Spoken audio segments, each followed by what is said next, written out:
Dear viewers, welcome to my online class. আজকে basically আমি তোমরা যারা ব্যাংকের চাকরির জন্য প্রস্তুতি নিচ্ছ তাদের অত্যন্ত গুরুত্বপূর্ণ টপ 20 কোশ্চেন যে প্রশ্নগুলো ভাইভাতে অবশ্যই তোমাকে ফেস করতে হতে পারে এমন 20টা প্রশ্ন নিয়ে তোমাদের সামনে উপস্থাপন করার চেষ্টা করছি। সো বেশি কথা বলবো না, লেটস স্টার্ট। শুরুতে দেখো হোয়াট ইজ ব্যাংক রেট বা ব্যাংক হার কি। তো basically the bank rate is the rate of interest. Bank হার হলো ওই সুদের হার at which a central bank lends money to commercial banks and other financial institution. যে হারে একটি কেন্দ্রীয় ব্যাংক অন্যান্য বাণিজ্যিক ব্যাংক এবং আর্থিক প্রতিষ্ঠানকে লোন প্রোভাইড করে থাকে। তাহলে ইন সামারি হলো ব্যাংক হার হলো ওই সুদের হার যে হারে একটি দেশের কেন্দ্রীয় ব্যাংক বাণিজ্যিক ব্যাংক এবং অন্যান্য আর্থিক প্রতিষ্ঠানকে লোন দিয়ে থাকে। আশা করি বুঝতে পারছি। What is CRR? Cash reserve রেশিওটি কি? Cash reserve ratio refers to a certain percentage of a bank's total deposit. Cash reserve ratio নির্দেশ করে থাকে একটি নির্দিষ্ট পার্সেন্টেজ একটি ব্যাংকের মোট জমাকৃত টাকার to be held in the form of cash, যা অবশ্যই ক্যাশ আকৃতিতে ধরে রাখতে হবে, ক্যাশ রিজার্ভ আকৃতিতে ধরে রাখতে হবে উইথ দ্য সেন্ট্রাল ব্যাংক বা কেন্দ্রীয় ব্যাংকে জমা রাখতে হবে। বেসিক্যালি সিআরআরটা কি? সিআরআর হলো একটি বাণিজ্যিক ব্যাংক তাদের জমাকৃত মোট ডিপোজিটের একটি নির্দিষ্ট পার্সেন্টেজ যা অবশ্যই কেন্দ্রীয় ব্যাংকে সর্বদা রিজার্ভ করে রাখবে, ওই রিজার্ভের পরিমাণকে বলা হয় CRR.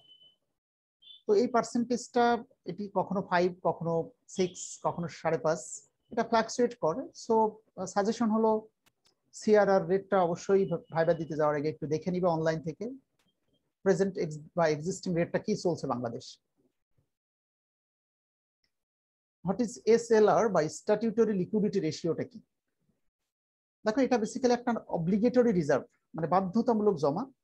I mean that banks have to maintain in the form of gold, cash and other securities approved by Bangladesh Bank as prescribed securities. দেখো এটা প্রত্যেকটা বাণিজ্যিক ব্যাংক বাংলাদেশ ব্যাংকের আদেশ স্বরূপ যে পরিমাণ টাকা সর্বদাই নিজের ক্যাশে রিজার্ভ রাখতে বাধ্য, ওই টাকাকেই বলা হয়েছে এসএলআর বা স্ট্যাটিউটরি লিকুইডিটি রেশিও। এটা কেন করতে হয়? Based on a certain percentage of net demand and time liabilities. Net demand মানে বেসিক্যালি এটা চাওয়া মাত্রই কাস্টমারকে বা ক্লায়েন্টকে জন্য ব্যাংক টাকা পে করতে পারে, এই জন্য সর্বদাই একটি ব্যাংক তাদের জমাকৃত টাকার একটা নির্দিষ্ট অংশ সর্বদাই ব্যাংকে ক্যাশ হিসেবে রিজার্ভ করে রাখতে হয়। তোমরা নিশ্চয়ই জানো একটি সেন্ট্রাল বা কমার্শিয়াল ব্যাংকের মেন পারপাস হলো তারা পাবলিকের কাছ থেকে ডিপোজিট কালেকশন করে এবং এই কালেকশনকৃত ডিপোজিট আবার পাবলিককে লোন দেয়। এই দুয়ের মাঝে বেসিক্যালি ইন্টারেস্ট রেটের যে ডিফারেন্স, এটাই তো ব্যাংকের আর্নিং এর মূল সোর্স। তো এখানে ব্যাংক ইচ্ছা করলেই একটি কমার্শিয়াল ব্যাংক ডিপোজিটের সকল অর্থ পাবলিককে লোন দিতে পারে না, একটা নির্দিষ্ট পার্সেন্টেজ সর্বদাই ক্যাশ হিসেবে রিজার্ভ রাখতে হয়। তো যে পরিমাণ টাকা বাংলাদেশ ব্যাংকের অর্ডারে যে হারে রিজার্ভ রাখতে বাধ্য, ওই হারটাকে বলা হয়েছে এসএলআর বা স্ট্যাটিউটরি লিকুইডিটি রেশিও। এটা 13, 14, 15 এটা ফ্লাকচুয়েট করে, এই হারটাও দেখার জন্য সাজেশন থাকলো। ওকে, এরপরে আসছে দেখো question number 4, what is clearing house in banking? ব্যাংকের নিকাশ ঘর কি বা নিকাশ ঘর সম্পর্কে তোমরা কি জানো? সো আমি এখানে দুটি ডেফিনেশন দেওয়ার চেষ্টা করেছি। দেখো দ্বিতীয়টা আগে দেখো। Basically a place or a house, নিকাশ ঘর হলো ওই স্থান বা ওই বাড়িকে নির্দেশ করে। অ্যাট হোয়ার, যেখানে basically Bangladesh bank settle the mutual financial transaction among different banks, বিভিন্ন ব্যাংকের মধ্যে পারস্পরিক যে আর্থিক লেনদেনগুলো হয়ে থাকে এই লেনদেনগুলো সেটেল যে স্থানে বসে বাংলাদেশ ব্যাংক করে ওই জায়গাটাকেই বলা হয় নিকাশ ঘর। আমরা জানি in absence of Bangladesh bank এই নিকাশ ঘরের দায়িত্ব পালন করে থাকে basically Sonali bank. Okay, 5 number question আসছে দেখো, what is bank draft? Bank ড্রাফটটা কি? আমরা জানি ব্যাংক ড্রাফট বেসিক্যালি একটা রিটেন অর্ডার হতে পারে, এটি একটি লিখিত আদেশ, অথবা কেউ কেউ বলছে bank draft basically is a cheque from one bank to another bank, এক ব্যাংক হতে অন্য ব্যাংকের কাছে, for payment in the name of a particular person or organisation. কোনো ব্যক্তি অথবা প্রতিষ্ঠানকে টাকা পরিশোধ করার জন্য এক ব্যাংক হতে অন্য ব্যাংকের কাছে যে লিখিত আদেশ সাবমিট করা হয় এটাকে বলা হয়েছে ব্যাংক ড্রাফট।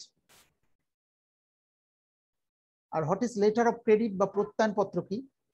আমি জানি লেটার অফ ক্রেডিট সম্পর্কে তোমাদের প্রত্যেকেরই সুস্পষ্ট ধারণা আছে। এটি বেসিক্যালি এক্সপোর্ট এবং ইম্পোর্টের যে বিজনেস সেটা করতে হলে এটা অবশ্যই দরকার।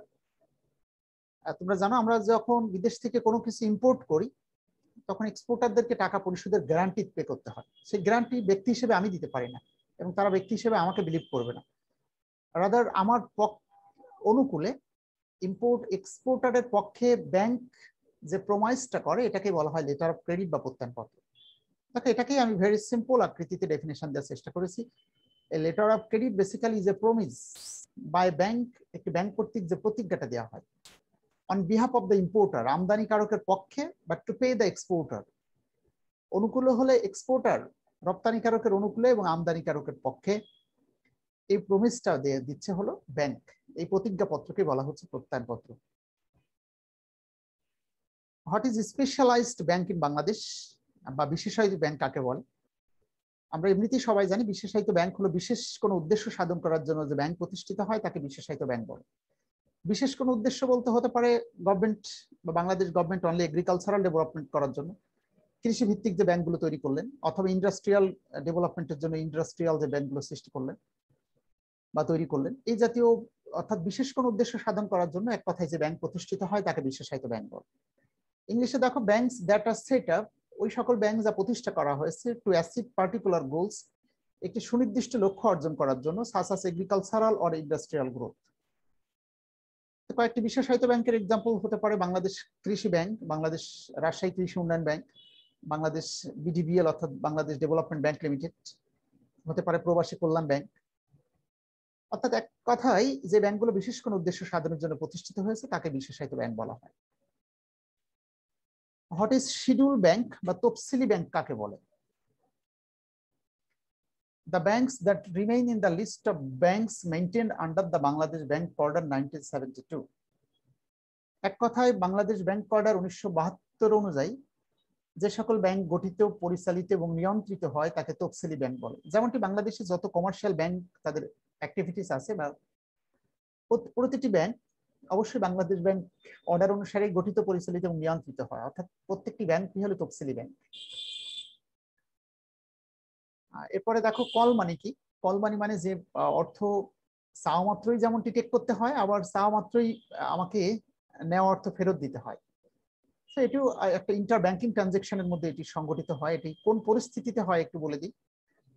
কল মানি এমনটি হয় যে ক্লায়েন্টকে টাকা পে করতে করতে অনেক সময় একটি ব্যাংকের নির্দিষ্ট ব্রাঞ্চে টাকা শর্টেজ হলে তাৎক্ষণিকভাবে পার্শ্ববর্তী কোনো ব্যাংক হতে যখন স্বল্প সময়ের জন্য টাকাটা লোন হিসেবে নেওয়া হয়, এই স্বল্প মেয়াদী লোন হিসেবে যে টাকাটা নিচ্ছে যা নাকি রিপেবল অন ডিমান্ড, চাওয়া মাত্রই আবার পরিশোধ করতে হবে, এই অর্থটাকেই কল মানি বলা হয়। সো ইংলিশে ডেফিনেশনটা দেখো, call money is a minimum short term finance, একটা সামান্য পরিমাণ স্বল্প মেয়াদী অর্থায়ন যা রিপেবল অন ডিমান্ড, চাওয়া মাত্রই আমাকে পরিশোধ করতে হবে, with maturity period of 1 to 14 days। সর্বোচ্চ ম্যাচুরিটি পিরিয়ডের কথা বলা হয়েছে 1 থেকে 14 দিনের মধ্যে, আর ওভারনাইট টু ফোর্টনাইট অথবা রাতারাতি পে করতে হতে পারে। Basically it is use for inter banking transaction, এটা ব্যাংকের অভ্যন্তরীণ লেনদেনের মধ্যে এটি একটি। ওকে, এরপরে বলছে what is call money rate? Call money হারটা কি?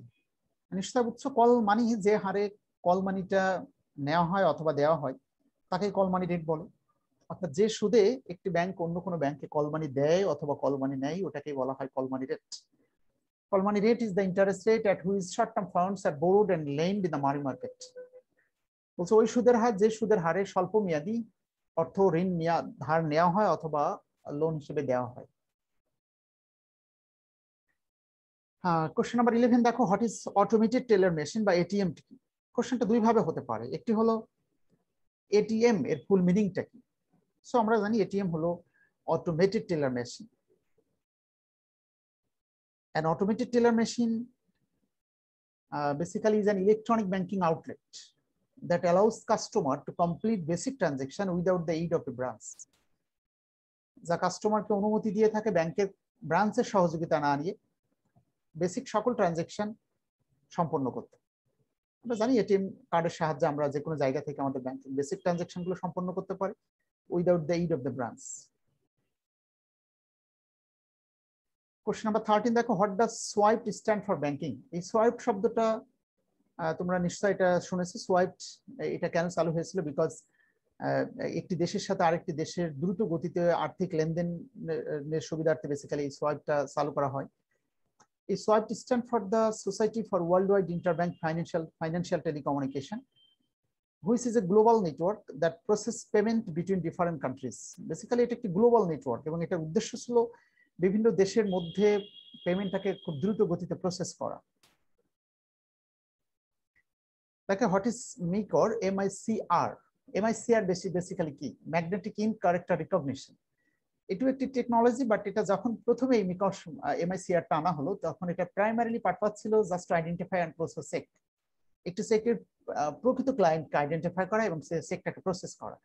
যদিও আধুনিককালে MICR এর অনেকগুলো কাজে এটি ব্যবহার করা হয় এই প্রযুক্তিটাকে। এরপরে আসছে দেখো what is pay order. Pay অর্ডারটা কি? Pay order is a document which instruct A bank to pay a certain some of money to third party. বলছে এটি একটি ডকুমেন্ট যা একটি ব্যাংকে আদেশ করে থাকে to pay a certain some of money to third party, কোন তৃতীয় পক্ষকে অর্থ পরিশোধের জন্য কোনো ক্লায়েন্ট কর্তৃক ব্যাংকের কাছে যে আদেশ দেওয়া হচ্ছে, যে ডকুমেন্ট লিখিত ডকুমেন্ট পে করা হয় দেওয়া হয়, এটাকে বলা হচ্ছে পে অর্ডার। এরপরে দেখো আরো দুটি গুরুত্বপূর্ণ প্রশ্ন, একটি হলো ব্ল্যাক মানি, তোমরা নাম শুনেছো, হোয়াইট মানি, হট মানি। তো ব্ল্যাক মানি বা কালো অর্থ বা কালো টাকা কোনটাকে বলে? আমি একবার ভেরি সিম্পল একটি ডেফিনেশন দেওয়ার চেষ্টা করেছি, সেটি হলো এমন, the money on which tax is not paid to the government. বলছে ওই সকল অর্থ যার উপরে সরকারকে ট্যাক্স দেওয়া হয়নি। এক কথা, you have saved so many money without paying any taxes to the government by earning that money legally or illegally, হোক সেটা বৈধভাবে অথবা হোক সেটা অবৈধভাবে অর্জিত অর্থ। তুমি গভর্নমেন্টকে ট্যাক্স ফাঁকি দিয়ে যে অর্থটা জমা করলে ওইটাকেই বেসিক্যালি ব্ল্যাক মানি বলা হয় বা কালো টাকা। সো এরপরে what is hot money. Hot মানির নাম নিশ্চয় শুনেছো। হট মানি হলো the money which flows freely and quickly from one part of the world to another. হচ্ছে যে অর্থটা খুব দ্রুত গতিতে এবং মুক্ত স্বাধীনভাবে পৃথিবীর এক দেশ থেকে অন্য দেশে প্রবেশ করতে পারে for higher rate of interest, উচ্চ সুদে, ইজ কল্ড হট মানি। সেই অর্থটাকে হট মানি বলা হয়। সো এই ছিল আমার পক্ষ থেকে 17টি ইম্পর্টেন্ট কোশ্চেন তোমাদের জন্য। আমি যারা অর্থনীতি রিলেটেড বিসিএস, পিএসসি বা অন্যান্য চাকরির ভাইবার জন্য প্রস্তুতি নিচ্ছ, আমার নেক্সট ক্লাস যেটা তোমাদের সামনে আসছে সেটি হলো ভাইবার 2 নম্বর ক্লাস, বাংলাদেশ এবং বহির্বিশ্বের ইকোনমিক্স এবং ট্যাক্স রিলেটেড, অর্থাৎ অর্থনীতি এবং ট্যাক্স রিলেটেড যত প্রশ্ন আছে সেখানে আমি তোমাদের সামনে তুলে ধরার চেষ্টা করব। So this is all for today. যদি কারো ভালো লেগে থাকে ক্লাসটি আর কারো যদি প্রয়োজনে আসে তাহলে ইচ্ছা করলে আমার যে আইডিটি আছে সেটি সাবস্ক্রাইব করে রাখা যেতে পারে। ওকে, তো this is all for today. Thank you everybody.